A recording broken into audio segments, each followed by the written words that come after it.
Hi guys, പുതിയ വീഡിയോയ്ക്ക് സ്വാഗതം. സോ ഗൈസ്, ഇന്നത്തെ വീഡിയോ എന്താണെന്ന് വെച്ച് കഴിഞ്ഞാൽ ഞാനൊരു ലൈഫിൽ എനിക്ക് മനസ്സിലായ ഒരു കാര്യം പറയാൻ പോവുകയാണ്. I think I have succeeded as A human being in one criteria. So നമുക്ക് പല പല ക്രൈറ്റീരിയസും കാര്യങ്ങളൊക്കെ ഉണ്ടല്ലോ. സോ അതിൽ ഒരു കാര്യത്തിൽ ഞാൻ സക്സസ്ഫുൾ ആണെന്ന് ഞാൻ റിയലൈസ് ചെയ്തു എന്ന് വെച്ചാൽ പേഴ്സണാലിറ്റി വൈസ്. ഇതിപ്പോ ഞാൻ ഇങ്ങനെ മനസ്സിലാക്കിയതെന്ന് വെച്ച് കഴിഞ്ഞാൽ ഞാൻ ചെറിയൊരു സംഭവം പറയാം. കാരണം നമ്മുടെ സെയിം ജെൻഡർ അല്ല, ഓപ്പോസിറ്റ് ജെൻഡറിലുള്ളവർക്ക് പോലും നമ്മളെ ഭയങ്കര വിശ്വാസവും നമ്മളെ ഭയങ്കരമൊക്കെ ട്രസ്റ്റിയും ബിലീവിയും ഒക്കെ ചെയ്തു കഴിഞ്ഞാൽ തന്നെ നമുക്ക് മനസ്സിലാക്കാം we have A good personality. അതായത് ഓപ്പോസിറ്റ് ജെൻഡർ അതിലുള്ള ആള് പോലും നമ്മളെ വിശ്വസിക്കുന്നു, നമ്മളെ വിശ്വസിക്കാമെന്ന് അവർക്ക് തോന്നി തുടങ്ങി എന്നുള്ള സംഭവം മനസ്സിലായി കഴിഞ്ഞാൽ തന്നെ നമ്മൾ ഒരുവിധം ഒരു നല്ല ഹ്യൂമൻ ബീങ് ആണ്, നല്ലൊരു പേഴ്സണാലിറ്റി ഉള്ള ആളാണെന്നുള്ളത് നമുക്ക് മനസ്സിലാക്കാൻ സാധിക്കും. സോ ഇത് ഞാൻ എൻ്റെ ജീവിതത്തിൽ നടന്നൊരു സംഭവമായിട്ട് ഞാൻ റിലേറ്റ് ചെയ്തിട്ട് പറയാം. സംഭവം എന്താണെന്ന് വെച്ച് കഴിഞ്ഞാൽ നമ്മൾ കോളേജിൽ പഠിക്കുന്ന സമയത്ത് ഒരു ടൂർ പോയിക്കൊണ്ടിരിക്കുകയാണ്. സോ ഈ IB പോവാണ്, എഡ്യൂക്കേഷണൽ ടൂർ പോവാണ്. സോ ഇങ്ങനെ നമ്മൾ യാത്ര ചെയ്തുകൊണ്ടിരിക്കുന്ന സമയത്താണ് ഒരു പ്രശ്നം ഉണ്ടാവുന്നത്. അപ്പോൾ എൻ്റെ ക്ലാസ്സിലല്ല, വേറെ ബാച്ചിലുള്ള കുട്ടിക്കാണ് ഈ സംഭവം ഉണ്ടാവുന്നത്. സോ ഞങ്ങൾ ഈ 4th ഇയറിലാണ് ഈ ഒരു ടൂർ പോകുന്നത്. സോ 3rd ഇയർ വരെ അവളായിട്ട് ഉള്ള കോണ്ടാക്ട് ഭയങ്കര കുറവാണ്.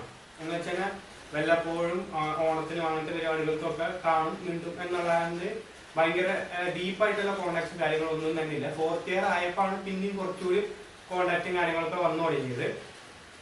അപ്പൊ അങ്ങനെ നിൽക്കുമ്പോൾ നമ്മൾ ടൂർ പോകുന്നു. ടൂർ പോയുമ്പോൾ ആണ് ഈ ഒരു സീൻ ഉണ്ടാവുന്നത്. സീൻ എന്താണെന്ന് ഞാൻ പറയുന്നില്ല, ഒരു സീൻ ഉണ്ടാവുന്നു. സീൻ ഉണ്ടാവുന്ന സമയത്ത് ഇവളുടെ കൂടെ ഇവളുടെ ഫ്രണ്ട്സും കാര്യങ്ങളൊക്കെ ഉണ്ട്. അപ്പോ സീൻ ഉണ്ടാവുന്ന സമയത്ത് ഇവളുടെ ഫ്രണ്ട്സ് ചോദിക്കുകയാണ് ആമ്പളേരാരെങ്കിലും സഹായത്തിന് വിളിക്കണുള്ളൂ, ഒരു സീനാണല്ലോ. സോ അങ്ങനെ വിളിക്കാൻ ചോദിക്കുമ്പോൾ ഇവള് ഫസ്റ്റ് പറയുന്ന പേര് എൻ്റെ പേരാണ്. അപ്പൊ അവര് വീണ്ടും ചോദിക്കുന്നുണ്ട് അവനെ എന്നെ വിളിക്കണോ അതോ വേറെ ആരെങ്കിലും നമ്മള്, കാരണം ഇവളായിട്ട് ക്രോസ് ആയിട്ടുള്ള കുറച്ച് പേരുണ്ടല്ലോ. സോ അവരെ വിളിക്കണോ എന്നുള്ളത് ചോദിക്കുന്നുണ്ട്. പക്ഷെ ഇവള് സ്റ്റബേൺ ആയിട്ട് കൺഫേം ആയിട്ട് പറയാനില്ല, അവനെ വിളിച്ചാൽ മതി എന്ന് പറഞ്ഞിട്ട് എനിക്ക് കോള് വരികയാണ്. സോ ഈ കോള് വരുന്ന സമയത്ത് ഞാൻ കോള് വരുന്നതായിരുന്നു വലിയ വിറ്റാണ്. കാരണം ഈ കോള് സംഭവം നടക്കുന്ന രാത്രിയാണ് കേട്ടോ സീൻ ഉണ്ടാകുന്നത്. അപ്പൊ കോള് വരുന്ന സമയത്ത് ഞാൻ പൂര ഉറക്കാണ്. ഈ പൂര ഉറക്കത്തിന്റെ ഇടയിൽ ഈ കോള് വരുന്നതിന്റെ ഒരു മിനിറ്റ് മുമ്പ് ഞാൻ അറിയാണ്ട് ഇങ്ങനെ നെറ്റ് എഴുന്നേക്കാണ്. എന്തോ സബ് മൈൻഡിൽ എന്തോ തോന്നിട്ട് ഇങ്ങനെ എഴുന്നേറ്റ് ഇങ്ങനെ ഇരിക്കലല്ല, കോള് വരുന്നു. ഞാൻ കോൾ എടുക്കുന്നു, ഇങ്ങനെ ഒരു സീൻ ഉണ്ടെന്ന് പറയുന്നു. ഞാൻ ഉടനെ അവയുടെ അടുത്തേക്ക് പോകുന്നു.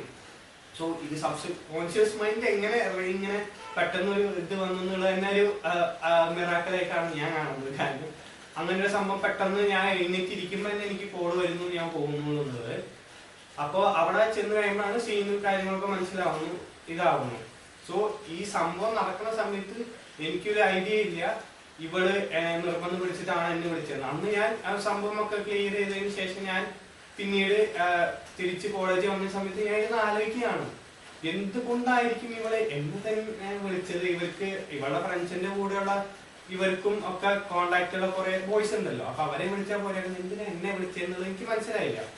പിന്നീട് ഒരു നമ്മളിങ്ങനെ സംസാരിക്കുന്നതിന്റെ ഇടയിലാണ് ഇവളുടെ ഒരു ഫ്രണ്ടിന്റെ അടുത്ത് ഞാൻ ചോദിക്കുകയാണ്, നിങ്ങൾ അന്ന് എന്തുകൊണ്ട് അവൾക്ക് അങ്ങനെ ഒരു പ്രശ്നം ഉണ്ടായിപ്പോ എന്നെ വിളിച്ചു. അപ്പോഴാണ് അവർ പറയുന്നത് ഇവള് നിർബന്ധം വിളിച്ചുകൊണ്ടാണ് എന്നെ വിളിച്ചതെന്ന്. സോ അപ്പോഴാണ് എനിക്ക് മനസ്സിലായത് എല്ലാവർക്കും അത്രയും ട്രസ്റ്റ് ആൻഡ് ബിലീഫ് എൻ്റെ അടുത്തുണ്ട്. അവർക്ക് എന്നെ വിശ്വസിച്ച് ഒരു കാര്യം ഏൽപ്പിക്കാനോ അല്ലെങ്കിൽ ഒരു സീനിയർ അമ്മനെ വിളിച്ച് തന്നെ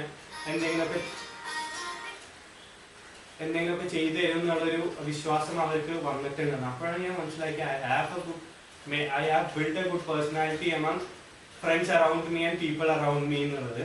സോ എനിക്ക് പറയാനുള്ള കാര്യം, നമ്മുടെ ജീവിതത്തിൽ നമുക്ക് ചിലപ്പോൾ പൈസ ഉണ്ടാവില്ല, ഫെയിം ഉണ്ടാവില്ല, വേറെ ഒന്നും തന്നെ ഉണ്ടാവില്ല. നമ്മുടെ ക്യാരക്ടർ ആൻഡ് പേഴ്സണാലിറ്റി ആണ് നമ്മളെ ഡിഫൈൻ ചെയ്യാനുള്ളത് മെയിനായിട്ട്. ഇപ്പൊ പെട്ടെന്ന് നമ്മളൊരാൾ കാണുമ്പോൾ അയാൾ നമ്മുടെ അടുത്ത് ചിലപ്പോൾ നമ്മുടെ ഡ്രസ്സിങ് സെൻസും കാര്യങ്ങളൊക്കെ നോക്കിയിട്ട് ചിലപ്പോൾ മനസ്സിലാക്കുമായിരിക്കും. പക്ഷെ എന്നാലും നമ്മുടെ അടുത്ത് വന്നിട്ട് പൈസ ഉണ്ടോ, എവിടെ വർക്ക് ചെയ്യുന്നതെന്നൊന്നും ആയിരിക്കും അവരുടെ ഫസ്റ്റ് ഇംപ്രഷനിൽ കയറുക. അവർ വന്ന് സംസാരിക്കുമ്പോൾ നമ്മുടെ ഒരു പേഴ്സണാലിറ്റി, നമ്മുടെ ഒരു ക്യാരക്ടർ വൈസ് നമ്മൾ എങ്ങനെ സംസാരിക്കുന്നു എന്നുള്ള രീതിയിലായിരിക്കും അവർ പിന്നീട് നമ്മളോടുള്ള സംസാരം, നമ്മുടെ ഒരു ഫ്രണ്ട്സ് ആവുകയാണെങ്കിൽ തന്നെ ഫ്രണ്ട്ഷിപ്പ് മെയിൻറ്റെയിൻ ചെയ്യുക, അല്ലെങ്കിൽ നമ്മളിപ്പോൾ ഒരു കമ്പനി പോകുകയാണെങ്കിൽ നമ്മുടെ ബോസ് ആയിട്ടുള്ള റിലേഷനും കാര്യങ്ങളൊക്കെ നമ്മുടെ പേഴ്സണാലിറ്റി ആൻഡ് ക്യാരക്ടർ വൈസ് ആണ് അവർ ഡിറ്റർമൈൻ ചെയ്യുന്നത്. മനസ്സിലായല്ലോ?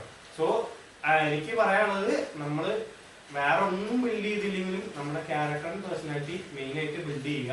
നമ്മുടെ പേഴ്സണാലിറ്റി ആൻഡ് ക്യാരക്ടർ ഉണ്ടെങ്കിൽ തന്നെ പലയിടത്തും നമുക്ക് ജോലി സാധ്യതയായാലും പല പല സംഭവങ്ങൾക്ക് നമുക്കൊരു ചാൻസ് കൂടുതൽ ലഭിക്കാനുള്ള സാധ്യതയുണ്ട്. സോ ഇതാണ് എനിക്ക് പറയാനുള്ളത്. Build your personality and maintain a good character so that you can succeed in life. So ഇത്രയോടെ നമ്മുടെ ഇന്നത്തെ വീഡിയോ. എല്ലാവർക്കും വീഡിയോ ഇഷ്ടപ്പെട്ടു വിചാരിക്കുന്നു. ഇതുപോലെ ഇടയ്ക്കൊക്കെ കുറച്ച് ജീവിതത്തിൽ നടക്കുന്ന കഥകളുമായി റിലേറ്റ് ചെയ്തിട്ടുള്ള സംഭവങ്ങളുമായി വീണ്ടും വരാം. അപ്പോൾ നാളെ അല്ലെങ്കിൽ വ്ലോഗായിരുന്നു. എല്ലാവർക്കും